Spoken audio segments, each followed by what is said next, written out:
there has been no tax hike yet. If it's a corporate tax rate, that will have an impact on earnings, and I'm going to hand that to Justin in just a moment. But as it comes to personal tax, there's a lot of debate about what that will be, whether that's a wealth tax, if it's targeted at the highest end of the earners in the US today, or is it on capital gains?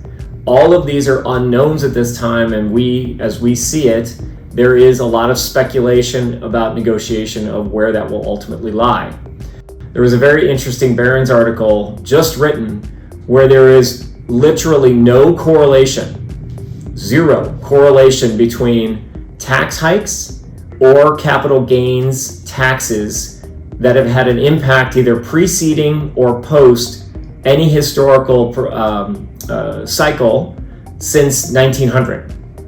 So we would go with the math and go with the historical statistics on that it should not add undue volatility to the markets in the near term.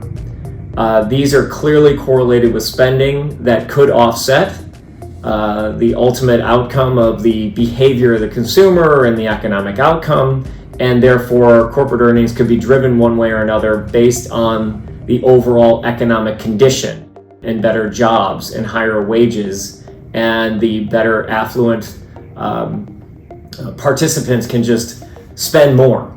And so we know that taxes are a concern, but there are a number of ways to look at that. If you look at the corporate tax rate, I don't want to say consensus, but most people are thinking that the tax rate goes up from a corporation from a 21-ish% to 25%. If you look at what major strategists are saying, they're talking about a 4% hit to the entire S&P. And if we just looked at what happened this earnings cycle for Q1, the average company so far in the S&P has beaten earnings estimates by 15%.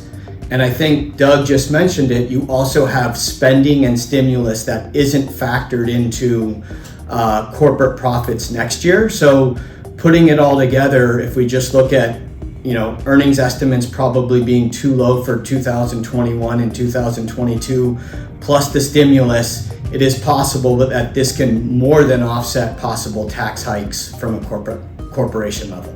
There will be speculation around taxes and the impact, and there will be a subjective, at least short-term impact on the psychology around stock investing and what that might mean, and will continue to add some volatility. But the way we see it, we don't see any of that being sustainable.